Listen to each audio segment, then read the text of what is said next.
Hey, this birthday dinner looks perfect, but something's off. And what happens next changes everything. Stay with me. You won't see it coming. Subscribe for more stories like this. I turned 35 in a private dining room at the Ashford Club in Boston, the kind of place where the chairs are heavier than the servers, and the steak knives probably cost more than my first car. Maris booked the whole thing for me, but I could tell within 2 minutes it wasn't my party. There were 38 people in that room. Not a single one was mine. Her parents, her sisters, old money friends, board donors, 2 family office guys, Nolan Pritchard with his fake smile and fix-everything pitch, and Quentin Vale, sitting too close to her, like that wasn't a message on its own. Maris called it a milestone dinner, like I was the one being honored. Meanwhile, my name card was shoved at the far end of the table near the swinging door, like I was some chauffeur someone forgot to send away. I watched her glide around the room like it was a fundraiser, touching shoulders, laughing just late enough to seem intentional, angling herself so the camera caught the right people in the background. I didn't interrupt. I didn't make a scene. I kept my hands folded and let her work the room like it was hers, because it was. Quick note: before listening, share which city or country you're watching from, and let's continue. When dessert hit, she stood up with that tight, polite smile she saves for when she's about to cut someone without raising her voice. Glass in one hand, tone sweet but sharp, she gave a speech about how far we've come, carrying the firm, and making hard decisions. Then she turned to me like the room was supposed to learn something from my silence. I didn't argue. I didn't react. I stood, walked the length of the table, and set a sealed cream envelope on the linen in front of her, right between her and Quentin. I said what I needed to say, quiet and precise, and the room went still. Then I buttoned my jacket, nodded once toward the table like I was ending a client meeting, and walked out through the heavy doors into the night air before any of them could turn my exit into something they could control. I didn't go straight home after the Ashford Club. I drove for almost an hour with no destination, windows cracked, tie pulled loose, thinking about how long I'd let it get this far. And the truth is, I'd been trained into silence over time. My name's Thayer Brooks. I'm 35. I grew up in Bridgewater, Massachusetts. Solid middle class, not poor, not rich. My mom was a public school teacher. My dad worked construction and read the newspaper cover to cover like it was scripture. I got obsessed with systems early, anything that worked better when you understood the rules beneath it. By the time I finished my PhD at MIT, I was already publishing models that didn't just look smart, they worked. That's what caught Maris Halston's eye. Not me. Not really. Just the utility of what I built. When we met, she was already orbiting old money Boston, the Beacon Hill crowd, those hybrid types who play philanthropist on Friday and predator on Monday. She was sharp, polished, full of story, and she needed a piece of credibility she couldn't buy off a shelf. Maris built Halston Bridge Capital from scratch, technically. She picked the name, she picked the curtains, but the math? That was mine. I designed the entire platform they built their boutique risk mitigation branding around. She called it graceful compounding. I called it predictive modeling. Either way, it worked. Early on, I thought we were a team. She said all the right things. We're building this together. They'll see your genius. I couldn't do this without you. But the deeper we got into those circles, the more I felt the ceiling drop. She liked calling me brilliant, as long as I stayed in the background. It started with little things. I'd be at events and get introduced as Thayer. No last name, no mention of what I did. If someone asked a real question, she'd pivot to how our team has that covered. If I pushed too hard in private, she'd smile and say, "You know how these people are." Her family reinforced the rules. Her father, Warren, gave me tight nods like I was a temp he didn't want to train. Her mother, Prudence, could compliment my shirt and make it sound like I'd worn a mistake. Her sisters, Nina and Delaney, tag-teamed me. Nina with snide legal hypotheticals, Delaney with glazed-over disinterest and, "Oh right, you're still here" energy. I wasn't soft, I wasn't clueless, but I liked building more than fighting, so I let it slide, one layer at a time, until I realized I wasn't a partner anymore. I was a fixture, a support beam in a house I didn't design. Then came Nolan Pritchard. Maris called him her operator. He called himself a strategic lever. I called him a leech. The man could talk for 90 minutes and not say a single useful sentence, but he looked good in a suit, and he repeated Maris's version of the story with a straight face. The first time I felt the true shift, it wasn't a screaming match. It was at a board dinner when Maris introduced me to a donor as Thayer. He keeps the lights on. No title, no contribution, just background. That night, I ordered a drink, walked out early, and started backing up my files. That night, after the board dinner, I stayed late in the home office, cleaning out some folders and checking backups. I told myself I was organizing. What I was really doing was bracing. Wednesday morning, late October, I was looking for a tax packet Maris swore she'd already mailed. Kendra Fitch, Maris's executive assistant, the one who could manage the office and the house with the same calm, had printed something and left it on the tray. I wouldn't have noticed it if it wasn't for the bright blue tab sticking out with board written in thick Sharpie. I knew better. I opened it anyway. Inside were talking points for an upcoming meeting. Founder narrative was the headline. I scanned fast, then slower. Maris had written herself in as architect of the strategy platform. Nolan got the title operating partner, and then I saw it. Quant lead. TBD. TBD. They'd turned my years of modeling, refining, and implementation into a vacant role, like it could be posted, like it had never been me. There was more. A draft announcement for a strategic advisor coming on board, a man with 4 decades in finance and a record built for LinkedIn quotes. The kind of guy who'd be called a visionary by people who can't read balance sheets. I closed the folder and slid it under a stack of tax docs. Not hidden, just buried. The room suddenly felt too still, like it was holding its breath. That night, Maris came home late, wearing that over-smoothed look she puts on after drinks with powerful people. I could smell lobby cologne and an expensive Merlot trying to mask something cheaper. I asked real casual, "What's the board meeting about next month?" She didn't pause.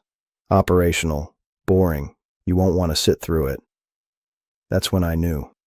That answer didn't match the folder, and in my world, when the numbers don't line up, you don't argue, you investigate. Over the next week, the signs stopped being subtle. I got locked out of 2 internal dashboards. "Permissions issue," Kendra said.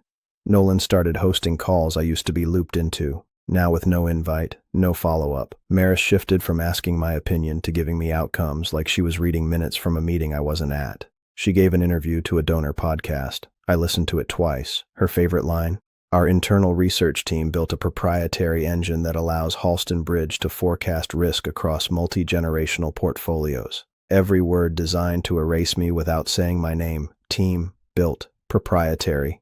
I called Evan Tolland, my old thesis advisor, the kind of man who still reads journal retractions for fun. I didn't dump the whole situation. I just asked how MIT documents invention dates and collaborative work. He got real quiet and said, "Thayer, why are you asking me this now?" That pause told me more than a whole speech could have. This wasn't drift. It wasn't marriage tension. It was strategy, and I wasn't a husband in her plan. I was an obstacle. I didn't say a word to Maris that night. I started printing backups. I exported file histories. I made a fresh archive and labeled it like a client project. Because if they were rewriting the story, I wasn't going to be the one stuck without a record. I didn't wake up one day and find lipstick on a collar or walk in on some motel betrayal. That's not how Maris operated. She was cleaner than that. Too careful, too controlled. But even careful people leave traces when they think you've stopped looking. It was a Wednesday. I'd taken a late lunch at a place near Copley, where the booths were tight and the espresso machine screamed like a bandsaw. I was halfway through a chicken wrap when Kendra Fitch walked in with another woman and sat in the booth right behind me. I recognized her voice before I saw her. She was laughing that clipped, polished laugh she used when she was trying to sound above it all. She said, "The room's perfect. Quentin's coming early. Maris wants the photos to look final." The woman she was with asked, "Final like divorce?" Kendra snorted. "Exactly. No one's going to feel bad for him. The guy's a ghost. He thinks he's the brains, but Maris is done pretending. Nolan says once the story is set, he won't have anywhere to stand." I didn't turn around. I didn't shift. I let my phone rest on the table with the recorder running because I've learned something important. When people like that talk, they're not thinking about proof. They're thinking about power. Then Kendra added, like it was nothing, "And Quentin's been around for, what, almost a year?" Almost a year. That hit me right in the sternum. On the walk back, I counted backwards. Thanksgiving, gone. Christmas, she'd said she was with clients in Nantucket. The weekend in Newport when she was presenting at a panel. Every date fell into place, one after another. 2 days later, a flower delivery showed up at the house. A huge, tailored arrangement I didn't order. The card was generic, just thinking of you, and an initial. I called the florist. The woman on the phone said, "Oh yes, that's a standing order. Weekly. It's been running about 11 months now." Then she gave me the name and the address it usually went to. It wasn't ours. And it wasn't mine. I didn't lose control. I didn't flip a table or scream into the sink. I opened my desk drawer, pulled out a yellow pad and wrote the date. Then I made 2 more backups of the cafe recording, cloud and external drive. I kept it quiet because later matters more than now.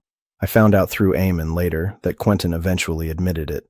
Maris told him I'd checked out, that I wasn't interested in a real marriage, that I was just a roommate with a spreadsheet. He swallowed it because it made his role easier to justify. But what got me wasn't the cheating. It was the structure. It was how planned it all felt. Not just a betrayal, a transition. So I kept writing things down. I logged the florist, I noted the call, then I emailed myself a time-stamped memo with one subject line. They're building the new story already. The next morning, I texted Eamon Keene. We hadn't talked in maybe 2 years, but he replied like I'd messaged him yesterday. Told me to meet him at a place in Somerville. Low ceilings, no TVs, a bartender who didn't pretend to know your name. I showed up early. He showed up earlier. Same old Eamon, tired eyes, 2 phones, button-down shirt that hadn't been ironed since grad school. He didn't waste time. I said, I think my wife is preparing to divorce me and erase my work. He didn't blink, didn't look shocked, just picked up his beer and said, all right, then we treat it like a case, not a tragedy. I pulled out my laptop, showed him the board folder photos, the org chart with that quant lead TBD line, and a short clip from Kendra's cafe conversation. He listened with that tight-jawed silence I remembered from when we used to do peer reviews, like he was grinding down every angle before he spoke. Then he looked at me and said, this is narrative cleanup. He leaned forward and tapped the screen. They're trying to disconnect you from your contribution before the legal stuff hits. Once that's done, everything else is mop up. And the worst part, people will repeat the new story just because it's easier than checking. I asked him, so what do I do? Eamon ran through the list, like he'd done it 100 times. First, stop expecting common decency. This is about power and optics. That means no emotional reactions, no venting to mutual friends, no slipping into maybe I'm overreacting mode. He rattled off the traps I hadn't seen coming. Cleanup documents that look routine but actually waive ownership rights. Friendly meetings that are meant to get you to admit things on record. Texts designed to bait you into sounding unstable. Then he leaned back and hit me with it plain. Maris doesn't need you to be wrong. She just needs you to look irrelevant. That one landed hard. He pulled out a napkin and started jotting. You need timestamps, versions, invention records, emails, old lab notebooks, invoices from the early days. Anything that proves you didn't just help, you built the thing they're selling. I nodded, already thinking through where everything was stored. Some of it was backed up. Some of it I'd need to dig out of storage boxes in my parents' basement. Eamon added one more thing. Get an attorney who understands both IP and divorce law. Do not cheap out. Do not go for someone who says amicable too many times. That night I didn't sleep more than 2 hours, but I wasn't spiraling. I made a master folder, then another. I wrote out a clean timeline from the first whiteboard sketch to the last version change. I started treating it all like a system, because that's how I survive. On the drive home it clicked. The birthday dinner wasn't just cruelty, it was choreography. It wasn't about insulting me. It was about setting the room up to believe I didn't matter. So I stopped reacting, and I started building my response. 2 days after I started building out my files, my mom called and said, your father and I are driving up, just to see you. No questions, no asking if it was a good time. She didn't even mention Maris, which told me everything. She already knew something was wrong. They showed up the next afternoon, parked out front like it was a casual visit. My dad got out first and took one look at my face. He didn't offer a joke or a, hey kid, just said, you look worn down, like he was calling the weather. My mom hugged me and didn't let go for a full minute. I stood there stiff at first, then I finally let my chin drop onto her shoulder. I didn't say anything. I didn't have to. That night we sat down for dinner in the formal dining room like everything was normal. Maris put on the full routine, smile just right, tone perfectly balanced. She asked them about traffic like she was hosting a non-profit gala, didn't ask me a single thing that mattered. Halfway through dessert, her phone buzzed and she excused herself. Probably on purpose. My mom waited until the door clicked shut behind her. You keep watching the door like you're waiting for something to break, she said, soft but steady. I tried brushing it off. It's been a long month. She didn't move. No, it's been longer than that. I looked at my dad. He didn't flinch, just nodded once like he'd been waiting too. I didn't tell them everything, just the shape of it, the affair, the erasure, the way it was being orchestrated like a buyout where the founder's name gets quietly deleted from the website. My mom got very still. She didn't cry. She didn't raise her voice. She just stared at the table like she was trying to keep herself from flipping it. My dad said, "All right, then we do this right." The next morning, he helped me go through the oldest boxes in the garage. Folders with original draft models, printouts from my early simulations, bound lab logs from MIT, old invoices from consulting work I did before Halston Bridge even existed. We didn't dramatize it. He just handed me things, said, "This one's dated," and kept going. My mom handled the human part. She cooked, kept my coffee hot, reminded me to eat. When I tried to wave her off, she shut it down quick. She said, "Don't start convincing yourself this isn't real. You're not imagining it. You're not overreacting. You're just tired of being lied to." I nodded because I was past arguing. I was just trying to stay focused.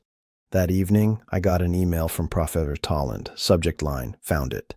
Attached was a full email thread from over a decade ago. Disclosure, model notes, timestamps. Every piece verified, logged, archived. It was quiet proof, but it spoke louder than any fight. The next day, Rowan Blackwell came on as my attorney. She was clear-eyed, fast, and all business. I tried moral framing once, some line about integrity, and she cut through it. She said, "We're not here to make them ashamed. We're here to make them fail if they lie." My parents left 2 days later. No tears, no speeches, but the house felt different. Now I wasn't just fighting for myself. I was protecting the people who believed in me first. Rowan laid it out straight. She said, "Maris is counting on 2 things. That you won't want to be petty, and that you won't be prepared. So the story becomes, he didn't really do much." She was right. Most people don't document authorship inside a marriage. They assume good faith. They think love means the story will be fair. Maris was betting I'd stay quiet long enough for her version to calcify, that if I pushed back after the damage, it would just look bitter.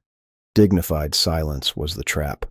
We didn't counter with dirty tactics. We countered with precision. Rowan filed notices. She registered dated documentation. She submitted public records confirming authorship and outlined licensing structures that reflected the actual origin of the platform. She didn't overreach. She just clarified what had always been true. Halston Bridge didn't own the engine. It used it, under informal access, verbal assumptions, and a marriage that had doubled as a handshake. The moment that marriage broke, the foundation cracked underneath them. Rowan also handled the divorce side like it was a job, not a fight. No press leaks, no threats, just filings, asset reviews, and contingency plans in case they tried freezing my access or manipulating statements. Eamon took the data and turned it into a shield. He mapped a timeline, created a chain of custody, redundant backups, a summary digest that explained the architecture without jargon. So even the laziest judge, he said, can understand who built what and when. Then came Nolan. Rowan showed me an email he'd sent from a personal account. Subject line, "Need to talk. Urgent." In the body, panic, pleading, weak phrases like, "I wasn't aware of the full extent," and "just trying to support the transition Maris laid out." He wanted protection. He finally realized he wasn't being elevated. He was being prepped as the fall guy. Maris had built a myth around him. New quant lead, fresh talent, stepping up while I stepped back. He thought it was a promotion. It was a setup. Another twist landed from a direction I didn't expect. Prudence. Rowan forwarded a short request from the Halston family's outside counsel. It said, in her words, "Prudence Halston has asked to review any executed licensing or assignment agreements related to the firm's proprietary model." That wasn't compassion. That was damage control. Prudence knew the risks, and she was quietly trying to see how far Maris had driven the bus before the brakes gave out. Meanwhile, I kept the surface steady.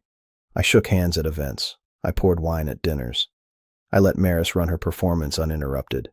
Every time she introduced me as if I were nothing more than a spouse with good posture, I nodded like I agreed. She thought public behavior was power. She didn't realize silence can look like surrender, right up until it doesn't. By the week of my birthday, every piece was in place. She had her narrative polished and rehearsed. She had the room booked. She had Quentin grinning like he knew how the movie ended. But I had what mattered. I had facts that couldn't be edited, documents that didn't flinch, a lawyer who knew how to win without raising her voice. She thought the story was a weapon. I knew the truth didn't need polish, it just needed contact, and I was already holding the rope. The week before my birthday, Maris shifted gears. In public, she became affectionate, arm hooked through mine at a networking lunch, a hand on my chest at a museum gala, even kissed my cheek during a donor walkthrough. It wasn't warmth, it was optics. She posted a throwback photo of us at our wedding with a caption about strong foundations. People commented hearts. I just stared at it, wondering how much she paid Kendra to ghostwrite that lie. Then came the real move. Nina, the law student's sister, stopped by with a coffee and a family favor. She sat on the edge of the couch and said, "It might be smart to sign a quick post-nup, just to protect everyone from misunderstandings." I asked her flat, "You mean a post-nup cleanup?" She blinked, smiled too fast. "It's nothing serious, just something clean for the file in case, legal stuff ever gets messy." I texted Rowan right after Nina left. Rowan replied instantly, "That's not casual, that's a trap." Kendra got bolder. She started managing the house like she was the lady of it. Booking dinners, confirming car pickups, coordinating schedules like I was a client she couldn't wait to drop. One afternoon I came into the kitchen and she actually said, "Just so you know, important people will be watching you this week. No pressure." She wanted me rattled. She wanted something messy she could relay back in bullet points. I gave her nothing. Then, 2 days before the dinner, Eamon called me and said, "You're not going to believe who just reached out." Quentin Vale. Not to make peace, not out of guilt. He wanted cover. He'd figured out that Maris told him one story, told the board another, and fed her family a third. He didn't care about me. He cared about getting pinned for a mess he couldn't control. Eamon said Quentin had already started recording their calls, not because he was brave, because he was scared. He thought he was part of the plan. Now he wasn't so sure. Nolan got twitchy, started popping into rooms with nervous energy and bad jokes. He checked in on Kendra too many times, asked vague questions about how next week might play, and even tried to corner me with a comment like, "Hey, no surprises coming, right?" I said. "Only the ones already scheduled." He didn't laugh. Then Prudence, of all people, fired a signal flare. At a private lunch with Warren and Maris, she calmly asked, "Has outside counsel provided the executed paperwork for the firm's core platform yet?" Warren snapped back, "Of course they have." Prudence didn't say a word after that. She just went quiet. And if you know her, you know that's the sound of a woman calculating exposure. The night before the dinner, I drove to the river and parked. Sat there with the engine off, windows cracked, heart steady. I wasn't nervous. I wasn't angry. I was calibrated. Rowan texted me one line. "Everything is filed and served properly. No surprises on our side." That was the point. They had rehearsed their version. They were confident. I didn't need to say anything clever. I just needed to be the one who walked in holding the truth, and walked out before they knew the script had changed. The Ashford Club smelled like polished wood and power. Everything about the room said money, thick linen, silver cutlery, champagne that came without a label because the price tag did all the talking. I sat at the far end, exactly where she'd placed my card, near the swinging door. Except this time, I wasn't the one being staged. Maris stood when dessert hit. She tapped her glass with a spoon and gave the room that glossy smile she wore when she was trying to make cruelty look like charm. She started with a toast about tenacity through transition, then moved into a fake soft story about what it takes to carry a vision while others observe. A few people nodded like they were hearing wisdom. Then came the jab. She said, "Some people contribute quietly, and some just stand near the results and call it contribution." The room laughed. Quentin leaned back, arms folded, enjoying it like he already knew how the night ended. Warren gave a nod like he'd waited for this moment. Kendra watched me too directly, like she thought I might finally snap. I didn't blink. I stood up, walked the length of the table without saying a word, and set a sealed cream envelope on the linen in front of Maris. Her hand hovered over her champagne like she wasn't sure what to do next. I said, voice even and clear, "Explain to your family why your milestone dinner just became a liability, and to your partners why trading operations start with emergency calls Monday morning." Quentin shifted in his seat. Maris didn't speak. I added, "You've got about 11 minutes before someone at this table figures out what they've actually signed on to." Then I turned and walked out of the room. Calm, measured. No drama. I didn't give her a scene to spin. The envelope wasn't a stunt. It held 3 things: the divorce filing, a formal declaration of authorship and IP ownership, and a notice to the Halston Bridge Board that licensing rights would be reassessed immediately. Rowan had timed the official sends to land right as service was confirmed. Later, I learned how it went down from 3 separate sources. Nolan left a 5-minute voicemail for Rowan, panicked, babbling, trying to claim he'd been misled. Quentin handed over Maris's call logs from that night, including a 3-minute recording from inside the club where she tried to make a plan with him mid-panic. He didn't answer, and the club manager wrote up an incident report because 3 guests had been yelling into their phones at once while Maris stood frozen. Warren demanded the documents be corrected. Prudence said nothing. Just sat there, pale and still. Nina tried to dig for legal wiggle room but realized quick her little post-nup cleanup was dead. And Nolan, corporate loyalist Nolan, turned on Maris before dessert had even been cleared, not because he had integrity, because he could smell the ship tipping. Maris didn't flinch, didn't cry, didn't beg.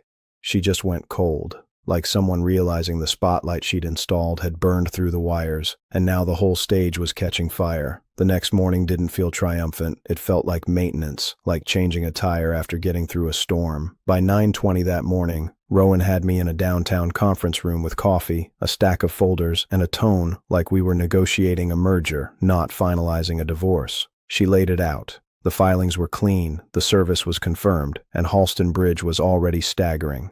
They didn't collapse overnight, but trading paused. Key partners demanded urgent clarification. I went from silent husband to critical party in less than 24 hours.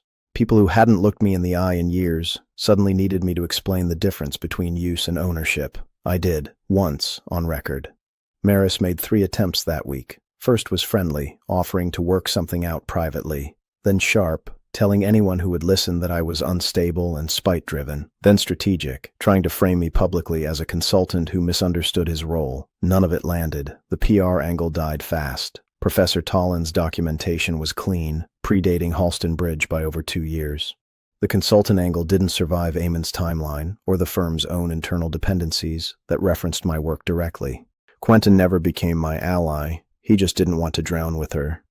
He turned over everything he had, recordings, emails, a draft vision memo Maris had asked him to edit, which included the phrase, "We quietly pivot away from Thayer's involvement." Rowan flagged that line, said, "This is the kind of thing that makes a judge sit up straight." Nolan tried to flip, offered to testify that he was pressured into the fake org chart and that Maris coached the founder narrative. Rowan took his files, thanked him, and let him spiral alone. He didn't get a rescue. He got exposure. The Halston family fractured. Publicly, they kept the tone polished. Privately, Prudence stopped running cover. Warren barely spoke. Nina and Delaney, for the first time, saw what happens when a safety net burns. I didn't turn it into a crusade. I didn't call the press. I accepted a new role at a firm that respected my work, signed proper contracts, and didn't need to make me invisible to make themselves look big.